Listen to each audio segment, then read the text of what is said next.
Hey, good morning. Yes, it is. It is Tuesday, April 1st, April Fool's Day, right?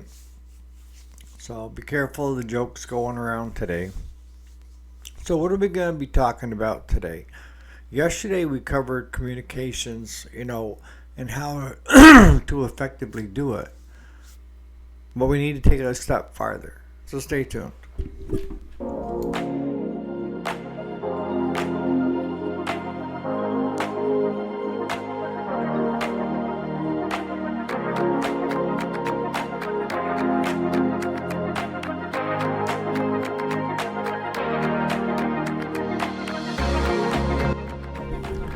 Alrighty, welcome back to the channel. My name is Eric, and yes, this is the weekday, Monday through Friday. Today is Tuesday, April 1st, 2025.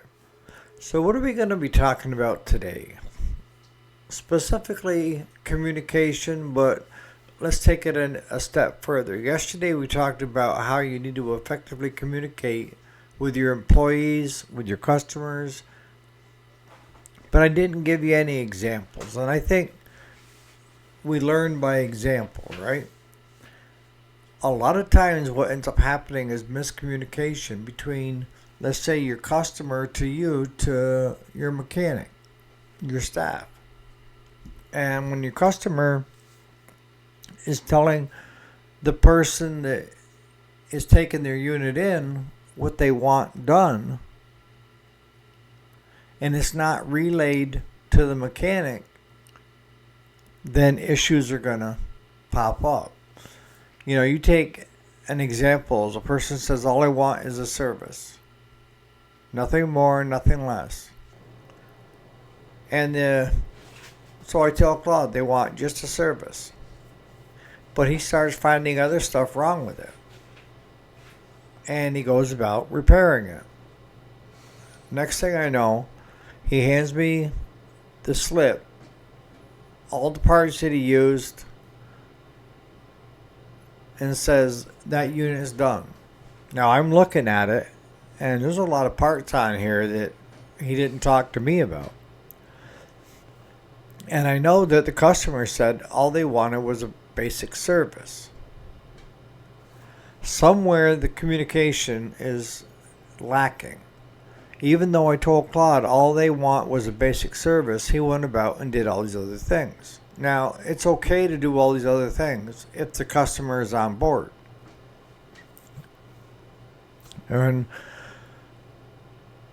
the better way is, and the way that I want to run my shop is, Claude needs to be vocal with me and say, okay, I found these things wrong with it. Write them down, bring them to me, and I will call the customer and get the customer's approval. I will let them know that there's safety issues, that for us to do anything on that unit, we have to correct the safety issue, just straight liability insurance. Like if you bring a unit to me and you put a screw in the safety switch on the seat because you got tired of having to sit on it or put it into park or push the pedal down for it to start, good chances are those screws will be in a little Ziploc baggie in the key switch because I can't let it go like that. I understand that that makes your life easier, but if something happens and that unit tips over on your grandson or your granddaughter and gets badly hurt, I couldn't live with myself. But if I make sure that it's 100% and then you disable it again, that's on you. But the biggest thing with communication that I find that breaks down with the customer is that the customer needs to have a say in it. We always tell our customers, if it's going to start costing money, I will call you and get your approval before we go any further. And yeah, I got customers that say, Eric, don't even call me. Just go ahead and do it. Because they trust me. They understand that I'm going to treat their machine just like my own. And that comes down to cost too. If I'm looking at putting over half the price of a mower, well, I'm going to start scratching my head, right? Because when you start getting over half the cost of new, why not push them into new? That way they get a warranty, they get everything else, instead of running the old beast. But we've had so many times with miscommunications over the years of where customers blow up, Claude blows up, and I'm stuck in the middle. And one is saying to me, well, I told you this, and I know I told Claude that, and he's saying, no, you didn't tell me this. And we play this yin-yang type thing. Number one, never let any outwardly issues take place in front of a customer. If you and your employee have a disagreement, it's not to be aired. You don't air your dirty laundry, okay? You just suck it up, buttercup. But once that customer's gone, that's when you have the discussion of, I told you X, Y, and Z. I didn't tell you to go do all these other things. And I'm also the type that will not learn on the backs of my customers. And that goes for out in the shop. If Claude spends 2 hours working on something and he's still having problems getting it running and he forgot to do a compression check on it, whose fault is that? That's our fault. We didn't do the compression check first. Had we done it first, we wouldn't have spent 2 hours and parts into that machine. So I can't go billing the customer for that.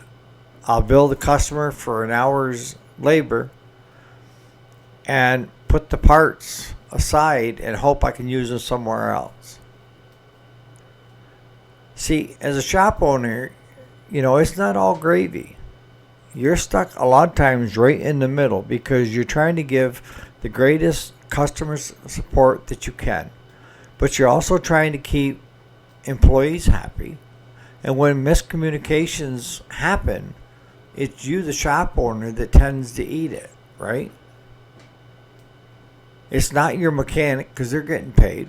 It's not your customer because they're not being billed for it. It's the shop. The shop takes the ding. And you can only just take so many dings as a shop owner before you need to close your doors. So the more you try to minimize the dings, the better off you are. Because some dings can get costly, right? And you're going to have customers that come in that will tell you one thing and then come back later and say they said something totally different. And a lot of times what I end up doing is if I have somebody bring a unit in and they're talking about what they want done, I'll holler to Claude, you come out here and you listen same way as I'm listening to the customer. And if you have any concerns, you can voice it with the customer. If the customer has any concerns, they can voice it with Claude. I'm just the middleman. A lot of times that clears up the air. But even though two of you heard the customer say X, Y, and Z, doesn't stop the customer from coming in saying PQRS. And then becoming irate because the bill's up there. After they said, that's fine, Claude, go ahead and fix it. And then getting the bill and then being pissed. I can tell you right now, for being in business for years, you can't please all the people all the time. But you can please most of the people some of the time. And that's where you need to keep yourself grounded. And just because one customer likes it this way doesn't mean the next customer you can use the same approach, right?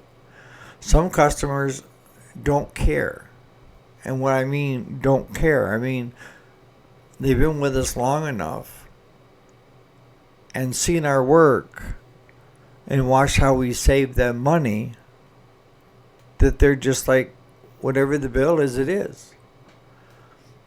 And I've had customers where you saved them quite a bit of money and sit there and try to nickel and dime the bill and complain bitterly because it must have worked in the past of getting their bill reduced. But what I can tell you as a business owner, you only do that once with me. And what do I mean? You will only get away with it once. That means if I reduce your bill, that's your one get out of jail free card. And what do I mean? I mean because when you bring me that unit next year, I'm going to tell you I don't have time. I don't have time. You wore out your welcome with me. You stamped off it. You got your money back. Take your business somewhere else. Even if I needed his business or her business, take it somewhere else. Because I don't need the headaches.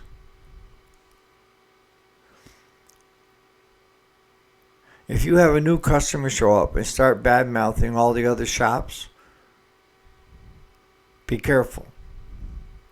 Because that customer will badmouth you to everybody else once you do the work on their unit. I guarantee it. You know, and a lot of times what ends up happening is they badmouth the other shops so the other shops won't take them. So now they're to you.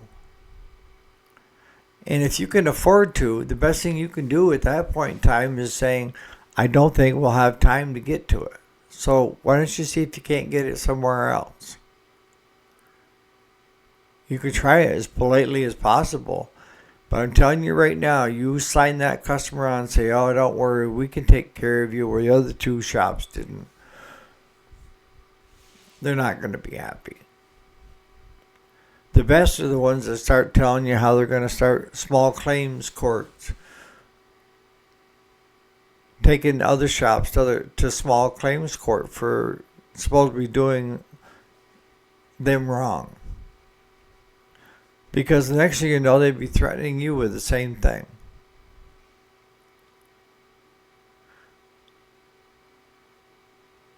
So how can you effectively treat customers? The biggest thing I know of is to make sure everything is clear and out in the open. We post how much we get an hour. And I'll point to it. If somebody says, well, what do you get an hour? It's posted. It's right there in big letters. Farm tractors are one number and lawn and garden are different. Okay? Not that hard. About how much is it going to cost for a service? Well, it depends upon what's going on with your unit. If you need new blades, the cost of blades went up this year. Plugs, I'm holding tight at $4 a piece. Fuel filters at $5.50 a piece. Air filters varies depending upon the machine, but they've gone up too. It all depends upon what the machine needs. And if you've had it before, good chances are, the air filter could be blown out, but you still have the oil filter, plugs, fuel filter, blades if they need it, or touch them up with a grinder.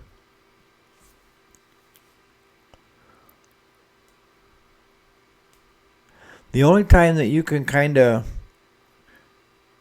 do something like that, and the local John Deere dealership did this, and they put out a flyer on if it's this model, this is what it costs. If it's this model, this is what it's going to cost. But what they put is, in the small print, does not include parts and labor. Well, wait a minute.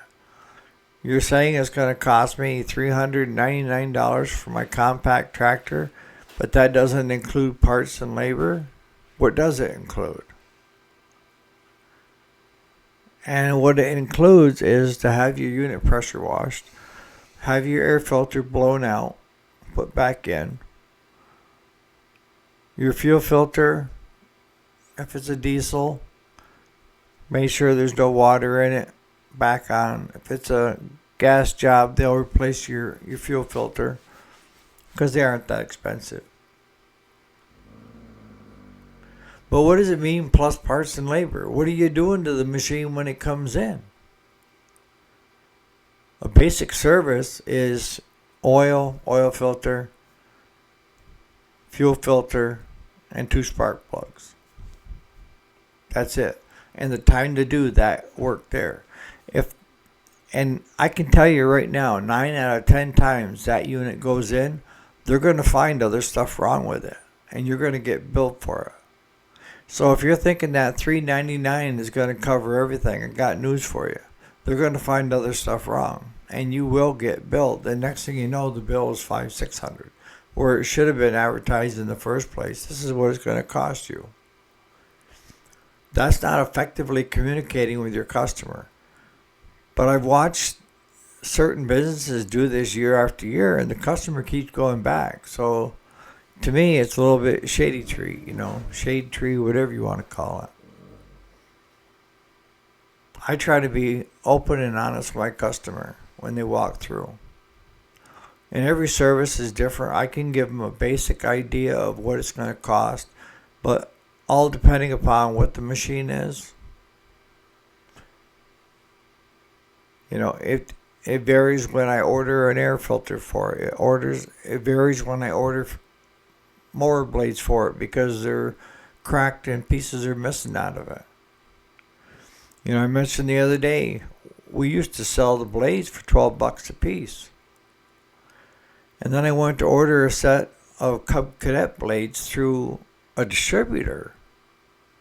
And my cost was 14 something a piece. And they retail for almost 30. And I'm like, this is crazy. Crazy. What has caused all these things to jump that much? You can't say the tariffs because the tariffs just came in. Not unless somebody, had the ability to read into the future. But still, the products that you bought at the old price. And until them are sold, you should be able to sell them at the old price. And that the new price comes in effect on the new stuff coming in. Right? You would think.